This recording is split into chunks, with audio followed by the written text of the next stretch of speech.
Здравствуйте, смотрите в сегодняшнем выпуске. Туркменистан назначил посла в Катаре. Турецкие телевизионщики обучили туркменских коллег новым методам работы. В поселке Аба-Анаева города Аркадак состоялись первые выборы в орган местного самоуправления и другие новости.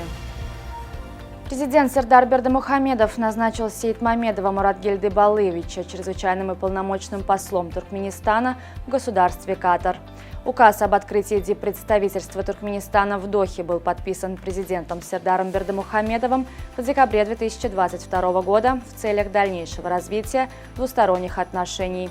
Дипломатические отношения между двумя странами были установлены 22 ноября 1996 года. Турецкая радиотелевизионная корпорация провела практическое обучение для представителей туркменского телевидения. Представители туркменского телевидения посетили Главное управление ТРТ в Анкаре, где прошли тренинг.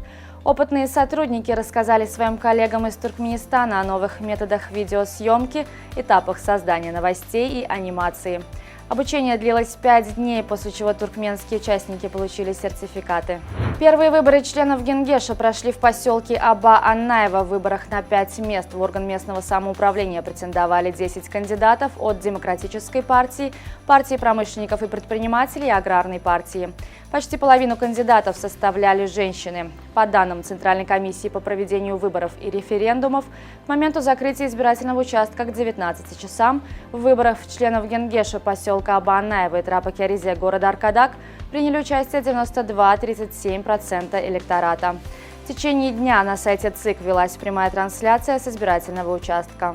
В Туркменистане готовятся внедрить персональные пенсии за выдающиеся заслуги перед страной. О проделанной работе в этой области рассказал вице-премьер по экономике Ходжамурат Гельдемурадов. Он особо отметил проекты двух документов: порядка назначения персональных пенсий за особые заслуги перед Туркменистаном и о составе комиссии по назначению персональных пенсий за особые заслуги перед Туркменистаном. Эти документы разрабатываются в соответствии с Кодексом о социальной защите населения.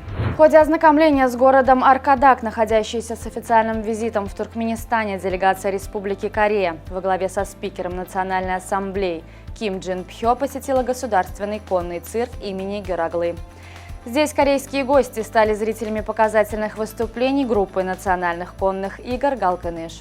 Туркменистан примет участие в 10-й международной торговой выставке Food X Saudi, которая пройдет в Эр-Рияде в сентябре текущего года. О ведущейся в этом направлении работе доложил на заседании Кабинета министров в пятницу вице-премьер Батыр Аддаев. В Китае запустили самый большой в мире ветрогенератор под названием Mingyang Smart Energy. Ветрогенератор установили в Тайваньском проливе, где число ветреных дней более 200, а сила ветров бывает близка к штормовой. Конструкция может выдерживать порывы ветра до 287 км в час. Мощность агрегата 16 мегаватт позволит обеспечить электроэнергией 36 тысяч домов. Сингапурский суд оштрафовал на $3600 мужчину, который неоднократно кормил голубей. Дело в том, что кормление голубей в Сингапуре является преступлением. Впервые 67-летний нарушитель был выявлен в августе 2022 года. Затем он 16 раз был пойман с поличным.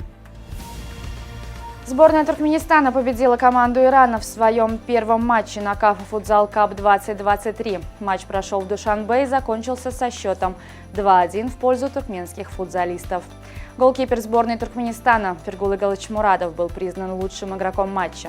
Победа дала 3 очка команде Якуба Авезова, которая вышла в лидеры турнира. Во втором туре КАФ Футзал Кап туркменская команда 24 июля сразится с Таджикистаном. Матч начнется в 20:00 по ашхабадскому времени. С 24 по 29 июля в Куала-Лумпуре пройдут матчи второй группы зоны Азии и Океании Кубка Билли Джин Кинг, крупнейшего командного турнира в женском теннисе.